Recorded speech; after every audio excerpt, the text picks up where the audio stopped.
अनाबिया आखिरकार शाहवेज के साथ शादी कर लेती है, मगर उस शादी के साथ ही एक नया तूफान खड़ा हो जाता है।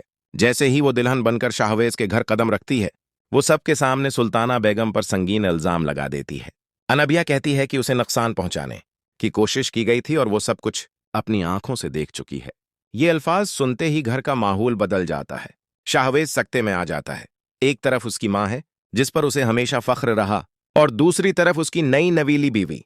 गुस्से और उलझन में वो अपनी मां से सवाल करता है। सुल्ताना बेगम इस इल्जाम को बेबुनियाद करार देती हैं, मगर शाहवेज वक्ती तौर पर बीवी का साथ देने का फैसला कर लेता है। दूसरी तरफ अवीस के घर में भी हालात कुछ बेहतर नहीं। मरियम की जिंदगी इम्तिहान बन चुकी है। अवीस की मां उसे ताने देती है और उसकी इज्जत नफ्स को ठीस पहुंचाती रहती है।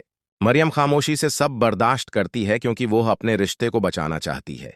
लेकिन जब अवीस भी कह देता है कि अगर मां कुछ कहे तो खामोश रहा करो और किसी को न बताना, तो मरियम के दिल पर गहरा जख्म लगता है।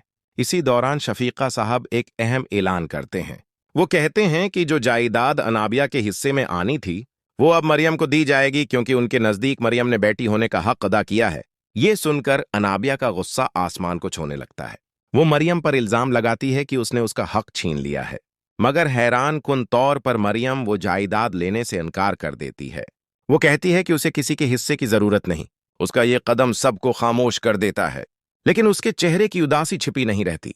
जब अवीस को सच्चाई का अंदाजा होता है तो उसे एहसास होता है कि अगर उसकी शादी अनाबिया से हो जाती तो शायद वो कभी सुकून से न रह पाता। वो मरियम से मुआफी मांगता है और एतराफ करता है कि उसने गुस्से में आकर उसे तकलीफ दी। इधर अनाबिया के दिल में हसद और नाराजगी बढ़ती जा रही है। उसे ये बात चभती है कि उसकी शादी सादगी से हुई, जबकि मरियम की शादी धूमधाम से हुई थी। इसी जलन में वो एक नई चाल चलती है। वो अवीस से मिलने जाती है ताकि उसके और मरियम के दरमियान गलतफहमी पैदा कर सके, मगर कसमत को कुछ और मंजूर होता है। इसी लम्हे शाहवेज वहां पहुंच जाता है और अनाबिया को अवीस के साथ खुशगवार अंदाज में बात करते देख लेता है। शाहवेज को यह मंजर पसंद नहीं आता और वो नाराजगी का इजहार करता है। इस पर अनाबिया गुस्से में आकर कहती है कि अगर इस पर पाबंदियां लगाई गईं तो वो ये रिश्ता छोड़ देगी। अब सवाल यह है कि क्या शाहवेज को अनाबिया की असल नीयत का पता चल जाएगा? क्या सुल्ताना बेगम अपने बेटे को दोबारा अपना सकेंगी? और क्या मरियम की कुर्बानी रंग लाएगी? कहानी में आगे क्या होने वाला है, ये जानने के लिए अगला हिस्सा जरूर देखिए।